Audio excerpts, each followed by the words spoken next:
Admiral Eliana Frost stood motionless at the center of the Galactic Council's grand chamber, her face betraying nothing as 53 alien species, representing the most powerful coalition in the known universe, stared down at her from their elevated positions. The chamber itself was a marvel of engineering, a perfect sphere carved from a single asteroid, with hovering platforms arranged in concentric rings that ascended toward the apex. Light filtered through crystalline structures embedded in the walls, bathing everything in an ethereal blue glow. Humanity stands accused of weapons proliferation beyond sanctioned limits, announced High Arbiter Vox Thalim, his translucent appendages rippling with bioluminescent patterns that reflected his agitation. The Marian's voice echoed throughout the chamber, amplified by acoustic technology so advanced it seemed like magic. This violation carries the penalty of immediate military intervention. Frost didn't flinch. Behind her stood Earth's delegation, Ambassador Jerome Okafor, whose diplomatic skills had earned humanity its provisional membership in the Council 3 years prior, Dr. Maya Rivera, Earth's foremost xenobiologist, and Lieutenant Marcus Wells, whose hand hovered near his sidearm despite knowing it would be useless against the chamber's defenses. "With respect, Arbiter," Frost replied, her voice steady. "We received no notification of weapons limitations upon our admission to the Council." A murmur spread through the alien representatives. The Drakari delegate, a massive reptilian creature whose scales shifted colors with his mood, leaned forward. "The human lies," he hissed.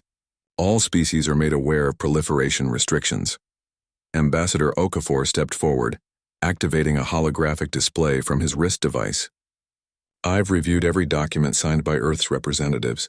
No such clause exists in our agreements. Because it wasn't included," came a voice from the highest tier. The delegates fell silent as Elder Lanathorix of the ancient Veldari race rose from her seat. Her species had been spacefaring when humans were still discovering fire. The Council deliberately withheld this information from Earth. The chamber erupted in chaos. Species that had coexisted peacefully for millennia were suddenly shouting across the void at one another, translator devices struggling to keep pace with the cacophony of alien languages. High Arbiter Vox Thalim slammed his ceremonial staff against the floor, sending a shockwave of energy rippling through the chamber. "Order! The Elder speaks out of turn." "I speak truth," Lanathorix countered. "The Council has monitored human advancement since their first radio signals reached our listening posts. Their rate of technological development is unprecedented. Some on this Council fear what humans might become." Frost exchanged glances with her team. This was new information and potentially devastating. "Is this true?" Frost asked, addressing the entire Council. "You're manufacturing a crisis to justify military action against my people." The Arbiter's bioluminescent patterns darkened. "The Council does not need to justify its actions to a provisional member. Earth's technological advancement threatens galactic stability. We have detected energy signatures consistent with dimensional manipulation technology. Research strictly forbidden by Council law." Dr. Rivera whispered urgently to Frost. "They're talking about the quantum fold experiments. But those are purely theoretical. We haven't even built a working prototype." "The Council has evidence," continued Vox Thalim, "that humans have achieved breakthrough capabilities in dimensional engineering. Such power cannot remain in the hands of a species with your aggressive tendencies." Frost felt a cold realization wash over her. The Council wasn't just concerned about weapons, they were afraid of humanity's potential. She stepped forward, her military boots echoing on the polished floor. "If you've been monitoring us that closely, then you know we've never initiated conflict with any species. We've honored every agreement, shared medical breakthroughs, and contributed to galactic peace. Yet you stand ready to condemn billions of innocent lives based on fear and withheld information." The Drakari delegate rose to his full height, towering even from his distant platform. "The human speaks of peace while their scientists unravel the fabric of reality. I move for immediate intervention. The Earth threat must be neutralized before they perfect this technology." "Second," called out the delegate from the Bortaxian hegemony, a species known for their expansionist policies. Frost felt the situation slipping away. Diplomatic channels were failing. She looked to Ambassador Okafor, who gave an almost imperceptible nod. It was time for their contingency plan. "Before you vote," Frost announced, her voice cutting through the tension, "Earth would like to present evidence of our compliance with all known regulations." She activated her own holographic display, and the chamber darkened as a three-dimensional star map materialized above the center platform. Hundreds of tiny lights pulsed across the display, each representing a monitoring station. These are Council surveillance outposts within our solar system, Frost explained. We've known about them for years. We've allowed them to remain, despite having the capability to neutralize them. As a show of good faith, the Council chamber grew deadly quiet. Furthermore, she continued, manipulating the display to zoom in on Earth. We are aware of 17 covert operations by Council species on our planet in the past decade alone. We have detailed files on each one. Ambassador Okafor stepped forward. If the Council votes for military action against Earth, these files will be automatically transmitted to every sentient species in the galaxy, including those not represented here. The threat was clear. Earth knew more than they should, and they were prepared to expose the Council's manipulation. High Arbiter Voxthalem's appendages had gone completely dark, a sign of extreme distress in his species. This is blackmail. This is survival, Frost countered. We came here in good faith only to discover you've been planning our destruction from the beginning.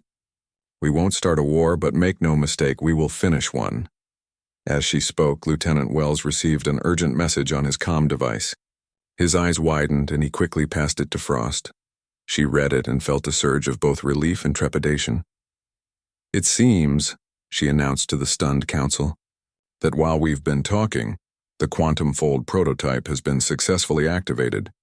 Earth now has the capability you feared, not as a weapon but as a shield. The implications were enormous. Dimensional manipulation technology could potentially create impenetrable barriers around the entire planet, or worse, depending on how it was deployed. Elder Lanathorix's ancient eyes fixed on Frost. You understand what this means, human? You've just changed the balance of power in this galaxy. Frost met the Elder's gaze without wavering. We understand perfectly. The question is, does the Council understand what happens next? The vote is yours, peace or war. Choose wisely. The chamber remained silent as the gravity of the situation settled over the assembled delegates.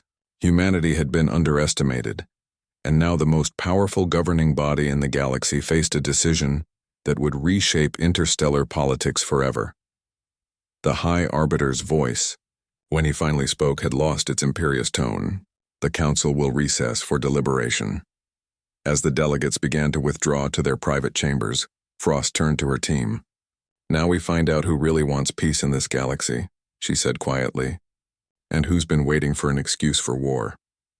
The Earth delegation stood alone in the center of the vast chamber, the fate of their entire species hanging in the balance. As the first true test of humanity's place among the stars began, the Earth delegation was escorted to a waiting chamber, a hexagonal room with walls that shifted colors in response to emotional states. Currently, they pulsed a deep, anxious purple. They never expected us to have countermeasures, Ambassador Okafor said, pacing the room. We've disrupted their entire plan.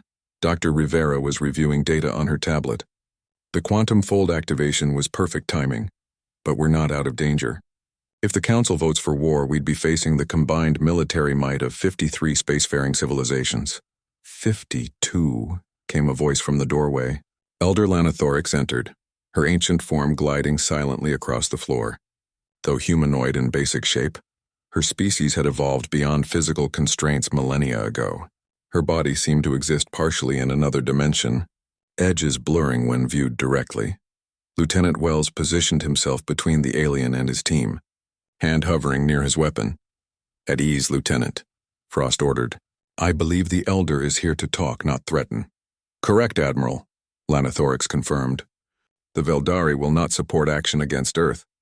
Neither will several other species who recognize the Council's deception. Why help us? Okafor asked, suspicion evident in his voice. The Elder's form shimmered as she moved deeper into the room. The Council has ruled this galaxy for 12,000 years. In that time, many species have risen and fallen. None have advanced as quickly as humans. And that makes us a threat? Frost asked. It makes you interesting, Lanathorix corrected. The Veldari were once like you, curious, adaptable, resilient. We see something of ourselves in your species, but others see only danger. Dr. Rivera stepped forward. The quantum fold technology. How did the council know about it?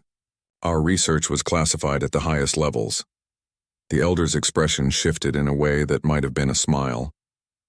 There is very little that remains hidden from the council's observation network, but they misunderstand what they've seen. They believe you're developing weapons when, in reality, we're developing transportation technology, Rivera finished. The quantum fold was never meant to be a weapon. It's designed to create stable wormholes for instantaneous travel between distant points, a technology the Council has suppressed for millennia, Lanithorix revealed. Controlled travel maintains controlled borders. Controlled borders maintain Council dominance. Frost felt pieces clicking into place. This isn't about weapons at all. It's about maintaining the status quo. Precisely, Admiral. The Council fears what humans might become if left unchecked. Not because you are warlike, but because you are innovative. Your species solves problems in ways others cannot imagine. A soft chime interrupted their conversation, a notification that the Council was reconvening. As they prepared to return to the chamber, Lanithorix placed a translucent hand on Frost's arm. Be prepared, human. The Council will offer a compromise that is no compromise at all. They will demand oversight of all Earth technology development, installation of peacekeeping forces in your system, and direct Council control of your quantum fold research. Occupation in all but name, Okafor muttered. Indeed. And if you refuse, they will claim you leave them no choice but military action. Frost squared her shoulders. Then we need to give them another choice. The Grand Chamber had changed when they returned. The platforms had rearranged, segregating delegates by their positions. It was immediately clear which species supported action against Earth and which did not. The division was stark. Perhaps 15 species stood with the Veldari, while the majority aligned with the High Arbiter. The Council has reached a decision, Voxthalim announced, his appendages now a controlled diplomatic blue. In light of Earth's technological developments and concerns for galactic security, we propose the following terms. As Lanithorix had predicted, the terms amounted to complete surrender of Earth's sovereignty. Surveillance systems in every major city, Council advisors embedded in all research facilities, and a permanent defense fleet stationed in Earth's orbit, for mutual protection. When the Arbiter finished, Ambassador Okafor stepped forward. And if we refuse these generous terms? Then the Council must protect the galaxy from potential threat, the Drakari delegate hissed. Your planet will be quarantined by force until compliance is assured. Frost exchanged glances with her team. Then she stepped forward. Before Earth responds to these terms, I'd like to introduce someone. She activated her communication device, and a holographic figure materialized beside her. Dr. Thomas Reyes, lead scientist of the Quantum Fold Project. He appeared to be standing in a laboratory surrounded by equipment that pulsed with strange energies. Dr. Reyes, would you please explain to the Council exactly what happened during today's test? The scientist nodded. The quantum fold generator successfully created a stable dimensional pocket, a small region where the normal laws of physics can be selectively modified. The pocket currently extends approximately 1 kilometer from the generator. And what are the practical applications of this technology? Frost prompted. Initially transportation, eventually terraforming, energy production, and potentially shielding technology. But there's something else we discovered during the test. Reyes manipulated controls off-screen, and a new hologram appeared, a complex network of energy signatures spanning the galaxy. This is a map of quantum entanglement pathways we detected when the fold was activated. They connect nearly every major system in the galaxy, including many outside Council space. The Council erupted in alarmed chatter. High Arbiter Voxthalim slammed his staff again for order. What you're describing is impossible, he declared. Such a network would require technology beyond even the Founders. Yet it exists, Reyes countered. And more importantly, we've determined its purpose. This isn't a weapon or transportation system. It's a communication network, one that appears to have been dormant for millions of years. Elder Lanithorix had gone completely still, her form solidifying in shock. The precursor network, she whispered. But in the perfect acoustics of the chamber, everyone heard. It's real. The what? Lieutenant Wells asked. A mythical technology, one of the other delegates explained. Said to have been created by the first intelligent species in our galaxy, long before any of our civilizations arose. It was believed to connect all sentient life through quantum resonance, not mythical. Reyes corrected. Very real. And somehow our quantum fold technology has reactivated a small portion of it. We believe the network responds to certain patterns of quantum manipulation, patterns that humans apparently use naturally in our technology. Admiral Frost turned to face the Council directly. Which brings us to our counter-proposal. Earth will continue developing this technology, not as a weapon but as a means to restore this ancient network. We will share all discoveries with any species willing to work with us as equals. The implications were enormous. If humans could reactivate this dormant network, it would fundamentally alter power structures throughout the galaxy. Direct communication between all species would make the Council's role as intermediaries obsolete. This is unacceptable, the High Arbiter declared. Such technology must be controlled by the Council for the safety of all.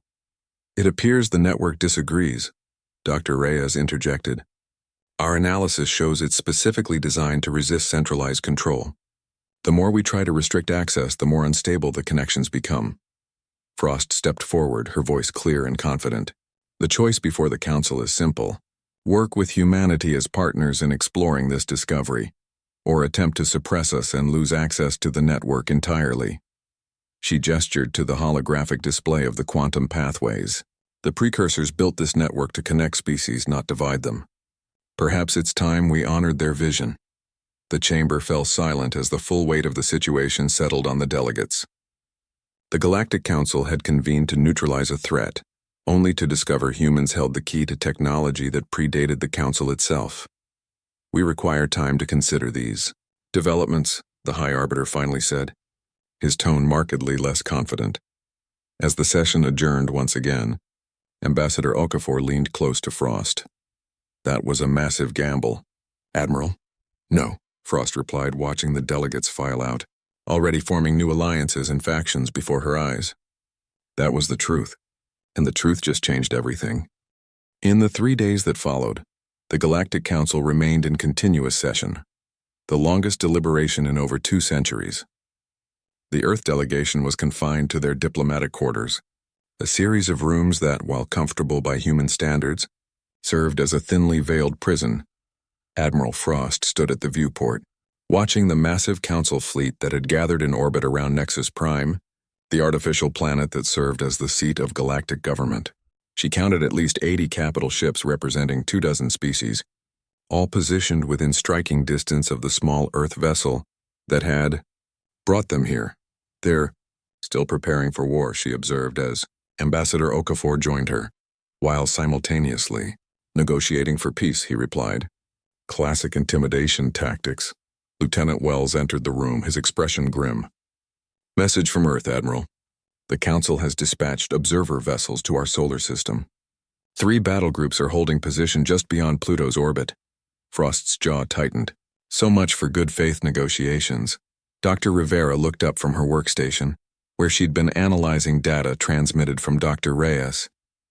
They're afraid, and with good reason. Look at this. She projected a hologram in the center of the room, a 3-dimensional model of the precursor network as they now understood it. Thin lines of energy connected star systems throughout the galaxy, with brighter nodes indicating stronger connections. At the center of the display, Earth glowed like a beacon. The network is growing, Rivera explained. Each time we activate the quantum fold, more pathways illuminate. It's like the system recognizes human quantum signatures as some kind of authorization key. Which explains why the Council is panicking, Okafor noted. We've accidentally stumbled upon the administrative access to a galaxy-spanning network they didn't even know existed.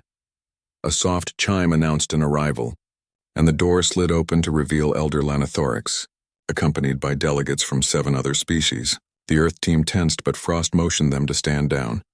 Elder, she greeted the ancient being. I wasn't aware we were allowed visitors. You aren't, Lanathorix replied with that strange, shifting expression that passed for a smile. But circumstances have evolved beyond protocol. The Council is fracturing, Admiral. Nearly a third of the member species now support Earth's position. And the rest? Wells asked. A Terraki delegate, a being composed of interlocking crystalline structures, stepped forward. They prepare for conflict. The High Arbiter has authorized the deployment of suppression fleets to your home system. That's an act of war, Frost said, her voice dangerously calm. Officially, It's a peacekeeping operation, explained a Novan representative, their holographic body flickering with agitation. But make no mistake, they intend to seize control of the quantum fold technology by force if necessary. Ambassador Okafor's diplomatic composure finally cracked. We've done nothing to provoke this. We've shared all our research, offered partnership. It is not what you've done, Lanathorix interrupted gently. It is what you are. Humans possess something no other species in the Council has encountered before. A unique quantum resonance pattern in your neural pathways. Dr. Reyes discovered this during his experiments, did he not? All eyes turned to Dr. Rivera, who nodded slowly. We detected unusual quantum signatures when human operators interfaced with the fold technology. But we assumed it was a byproduct of the equipment. It is not, the Elder confirmed. Your minds naturally generate patterns that the precursor network recognizes as authorized users. This is unprecedented and, to the Council leadership, terrifying. They believe the precursors somehow encoded humanity as their successors. The revelation landed like a physical blow. Frost gripped the edge of the viewport as the implications cascaded through her mind. That's absurd, she finally said. The precursors vanished millions of years before humans evolved. How could they possibly have encoded anything into our biology? The Tereki delegates' crystals chimed softly as they spoke. Perhaps they did not encode. Perhaps they selected. Or perhaps they saw patterns across time in ways we cannot comprehend. Regardless of how or why, Lanathorix continued, the fact remains that humans can access and control aspects of the network that no other species can. Which brings us to why we are here. In violation of Council orders. The Elder gestured and the Novan activated a holographic display showing the Council fleet formations. The suppression fleet will reach Earth in approximately 72 hours. They will demand surrender of all quantum fold technology and research. If refused, they will initiate bombardment of key research facilities. Frost felt cold fury building within her.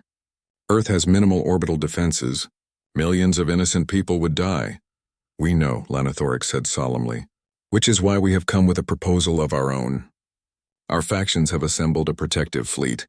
They are prepared to take defensive positions around Earth, but they cannot directly oppose the Council without legitimate authority. Ambassador Okafor's eyes narrowed with sudden understanding. You want us to form a counter-council? A new galactic authority? Not exactly, the Tereki delegate chimed. We propose recognizing Earth as the legitimate inheritor of precursor authority. If you can fully activate the network, its protocols would supersede Council jurisdiction under our oldest founding principles. Lieutenant Wells let out a low whistle. So we either unlock some ancient alien tech we barely understand or watch our planet get bombed back to the Stone Age. No pressure. Dr. Rivera had been silent, her brilliant mind clearly racing. The quantum fold test was only partially successful, she said finally. To activate the full network would require a significantly larger energy output and multiple synchronized generators. Which we don't have, Frost added grimly. But we do, the Novan representative interjected, their holographic form brightening with intensity. Between our 8 species we have vessels and technology that could be adapted to amplify your quantum fold generators. If we pool our resources, we might have a chance, Rivera finished, already running calculations on her tablet. But we'd need direct access to Earth's research facilities. And with the Council monitoring all transit? Elder Lanathorix moved to the center of the room, her form seeming to occupy more dimensions than should be possible. There is another way, a method of travel the Council has forbidden for millennia, but which my people have preserved in secret. The ancient being raised her hand, and the air in the center of the room began to shimmer and distort. Colors no human eye had ever witnessed swirled into existence, forming a portal that defied conventional physics. Direct dimensional transference, the Elder explained. No ships, no hyperspace, no traceable energy signature. We can be on Earth within moments. Admiral Frost stared at the swirling portal, then at the assembled alien delegates who had risked everything by coming here. The choice before her was momentous. Trust these aliens who claim to be allies or face the Council's wrath alone. Ambassador? She asked, deferring to Earth's official representative. Okafor studied each delegate carefully, his decades of diplomatic experience searching for any sign of deception. Finally, he nodded. The Council has shown its true intentions. I believe we have no choice but to accept this alliance. Frost turned to Dr. Rivera. Doctor, can you work with their scientists to make this happen in time? Rivera's eyes gleamed with the excitement of scientific discovery, tempered by the gravity of their situation. With their knowledge in our quantum fold research? We might just pull off a miracle. Lieutenant Wells? Frost asked her security officer. Wells checked his sidearm with a grim smile. Ready to defend Earth by any means necessary, Admiral. Frost turned back to Elder Lanathoryx and nodded firmly. Let's go save our world. One by one, they stepped through the dimensional portal, human and alien alike, united by a common purpose. As Admiral Frost crossed the threshold last, she caught a glimpse of stars arranged in patterns she'd never seen before, as if viewing the galaxy from an entirely different perspective. In that moment, she understood what the precursors might have seen in humanity. Not conquest or dominance, but the ability to perceive possibilities where others saw only threats, the ability to form alliances where others created divisions, the ability to evolve. As the portal closed behind them, alarms began blaring throughout the Council complex. Their unauthorized departure had been discovered, and the countdown to confrontation had begun. Back on Earth, Dr. Thomas Reyes was about to receive unexpected visitors who would forever change humanity's understanding of their place in the cosmos and their true power. The laboratory complex beneath the Antarctic ice shelf had never been designed to host a delegation of alien dignitaries. Yet here they were, representatives of 8 galactic species crowded around human equipment, working alongside Earth scientists in a desperate race against time. Dr. Thomas Reyes wiped sweat from his brow despite the sub-zero temperatures outside. The enhanced quantum fold generator now occupied the entire central chamber, a massive construction of human ingenuity augmented by alien technology. Crystalline components from the Taraki interfaced with Novan energy matrices, all controlled by human quantum computers. Power synchronization at 87%, announced Dr. Rivera, who hadn't slept in nearly 30 hours. Dimensional harmonics are still unstable beyond the 1-kilometer threshold. Admiral Frost observed from a monitoring station, maintaining communication with Earth's defense forces. Satellite feeds showed the Council suppression fleet had crossed Jupiter's orbit. They would reach Earth in less than 15 hours. We're cutting it close, she muttered to Ambassador Okafor. Too close, he agreed, studying reports from Earth's diplomatic channels. The Council has broadcast an ultimatum to every nation on the planet. They're demanding we surrender all quantum fold technology and accept their protection or face immediate military action. How are the world leaders responding? With remarkable unity, actually. Once the evidence of the Council's deception was presented, along with confirmation of our alien allies, the Security Council voted unanimously to reject their demands. Frost allowed herself a grim smile. Nothing unites humanity quite like an external threat. Elder Lanathoryx glided over to them, her ethereal form seeming more substantial in the energized atmosphere of the laboratory. Your leaders show wisdom. Division now would be fatal. Speaking of division, Lieutenant Wells called from his security station. We've got a problem. 3 Council infiltration ships just entered Earth's atmosphere. Military installations in Asia and North America are reporting attacks. They're targeting our defensive capabilities, Frost realized, softening us up before the main fleet arrives. Across the room, Dr. Reyes suddenly straightened, his eyes wide. That's it. The missing component. All attention turned to the lead scientist as he rushed to a control console, fingers flying across holographic interfaces. We've been approaching this all wrong. The quantum fold isn't just about creating dimensional pockets or transportation pathways. It's about resonance. Explain, demanded the Taraki delegate, crystal structures vibrating with interest. The precursor network responds to specific quantum signatures, human neural patterns. But we've been trying to activate it using mechanical means alone. Reyes turned to Dr. Rivera. We need human operators directly interfaced with the system. That's incredibly dangerous, Rivera protested. The energy requirements alone could kill the operators, Reyes finished grimly. I know, but there's another option. He pulled up schematics for a modified interface system. If we distribute the neural load across multiple subjects, no single mind would bear the full brunt of the connection. How many subjects? Frost asked, already suspecting the answer. 8 humans, each paired with one of our alien allies. The alien physiologies can serve as buffers, protecting the human minds while allowing their unique quantum signatures to access the network. The room fell silent as the implications sank in. What Reyes was proposing wasn't just a technological solution, it was a symbolic one. Humans and aliens linked at the most fundamental level, working together to reactivate an ancient system meant to connect all sentient life. "I volunteer," Frost said without hesitation. "Admiral, no," Wells objected. "Your place is coordinating our defenses." "This is our defense, Lieutenant." She turned to the alien delegates. "Will you join us? Will you link your minds with ours, knowing the risks?" Elder Lanathorix was the first to step forward. "The Veldari stand with Earth, one by one." The other delegates added their agreement, until all 8 alien representatives had committed to the dangerous procedure. The next hours passed in a blur of frantic activity. Modified neural interfaces were constructed while the enhanced quantum fold generator was recalibrated.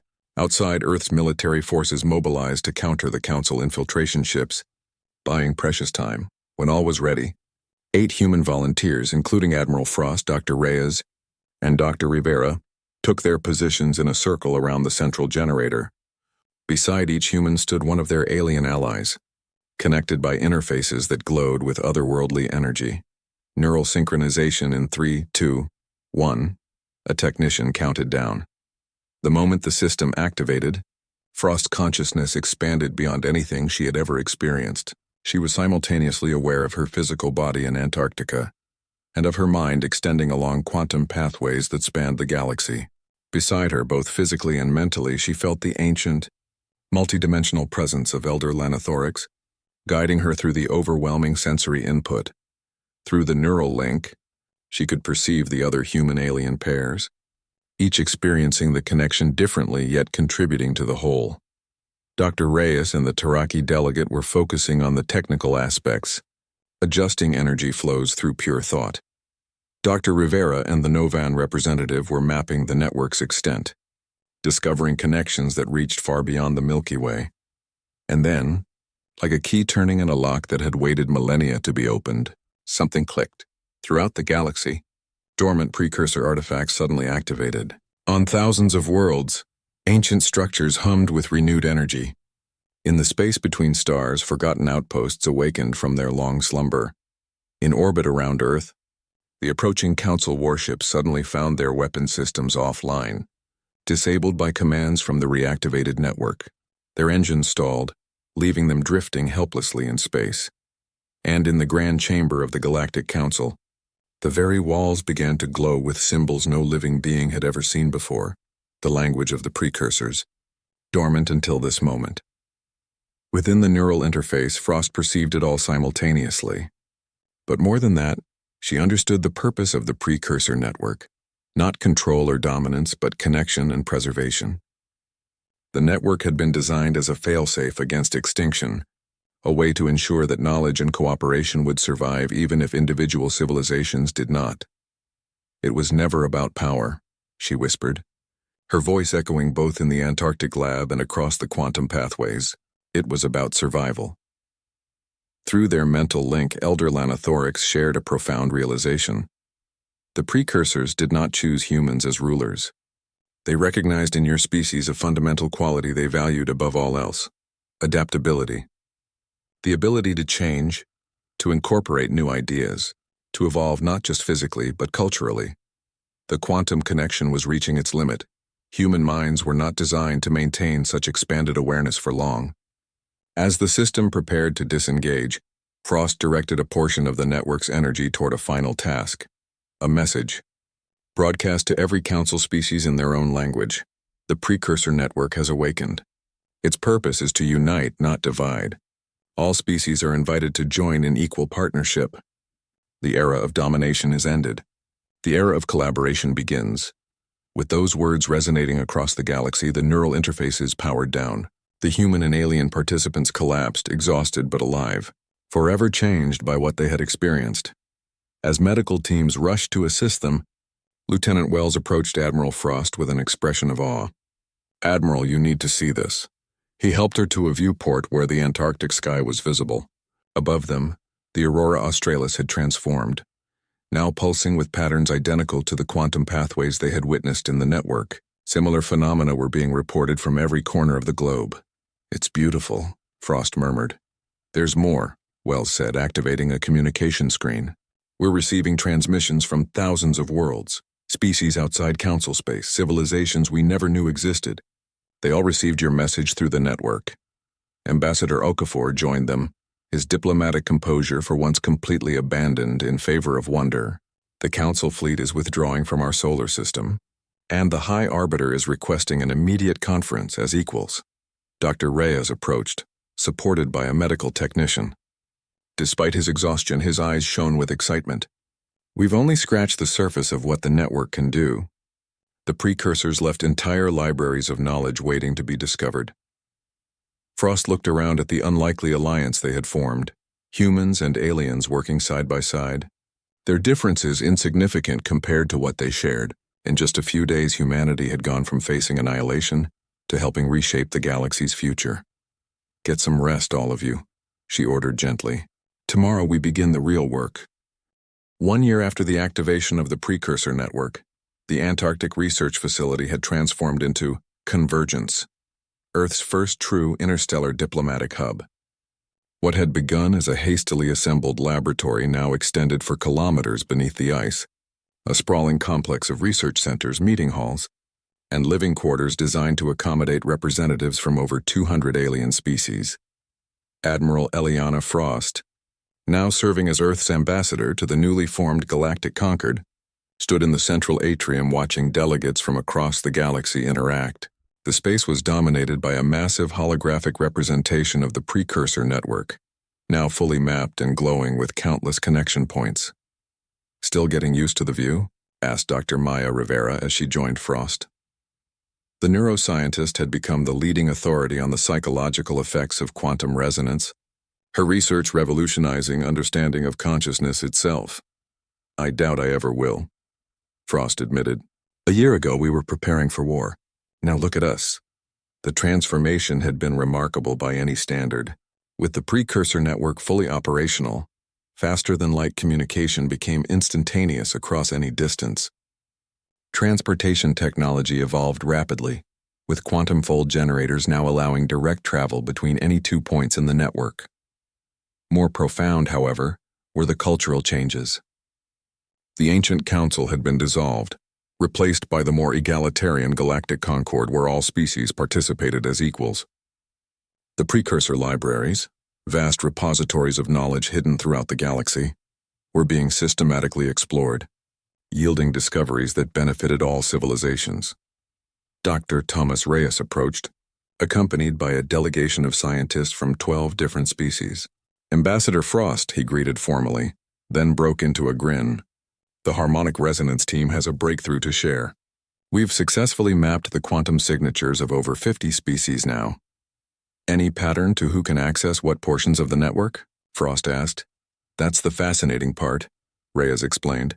"It's not a hierarchy as the old council feared.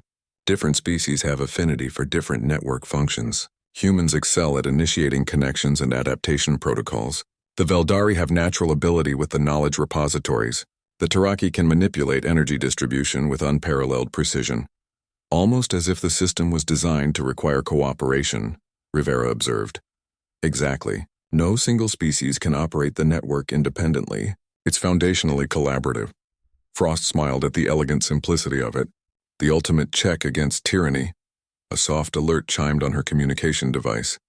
"The memorial ceremony begins in 10 minutes, an AI assistant reminded her.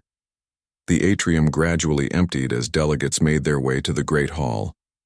Despite the many celebrations of the past year, today's gathering had a more solemn purpose, honoring those who had not lived to see the new era of peace.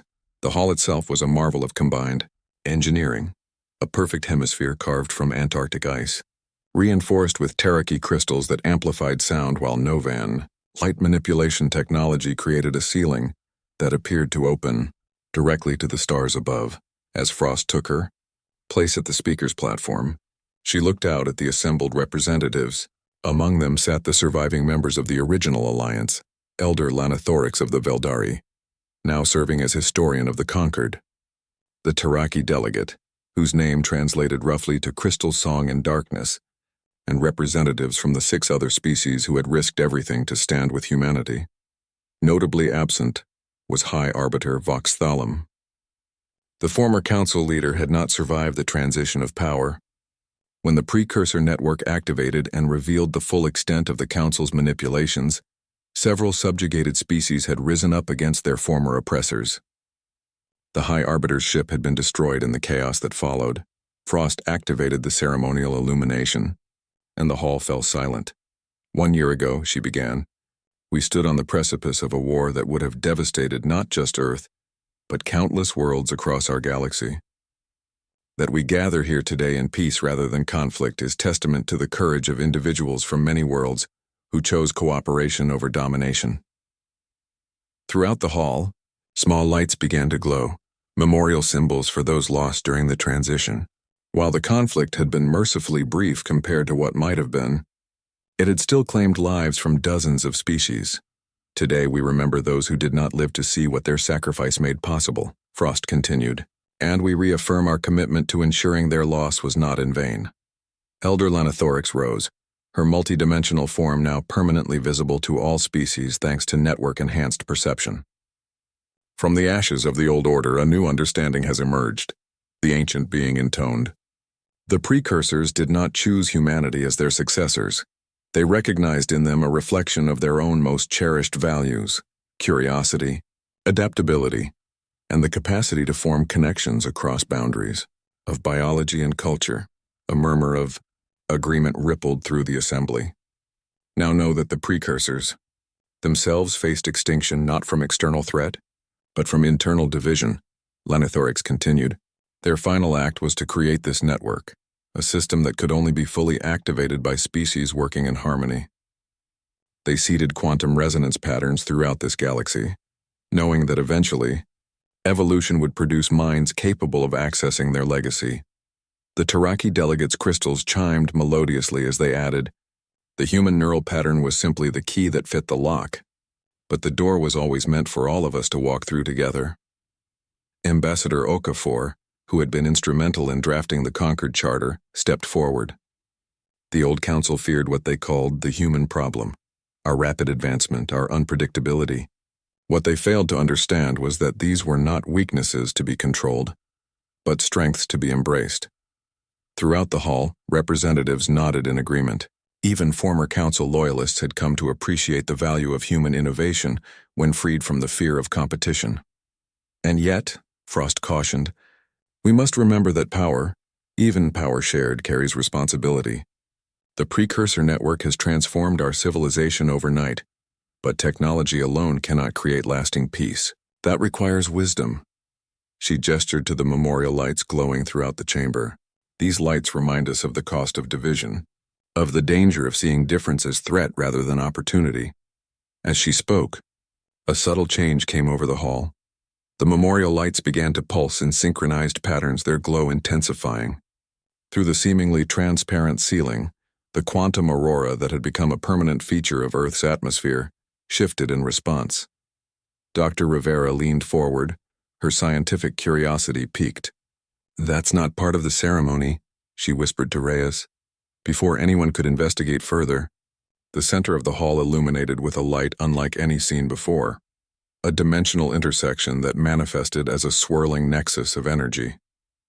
From within this phenomenon emerged a figure that defied conventional description, neither fully material nor entirely energy, existing in multiple dimensions simultaneously.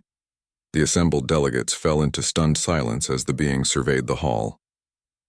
When it spoke, its voice resonated not through air but directly within the minds of all present, translated perfectly regardless of species. The resonance patterns have aligned. The test is concluded. Elder Lanathorix was the first to recover from the shock. You are of the precursors.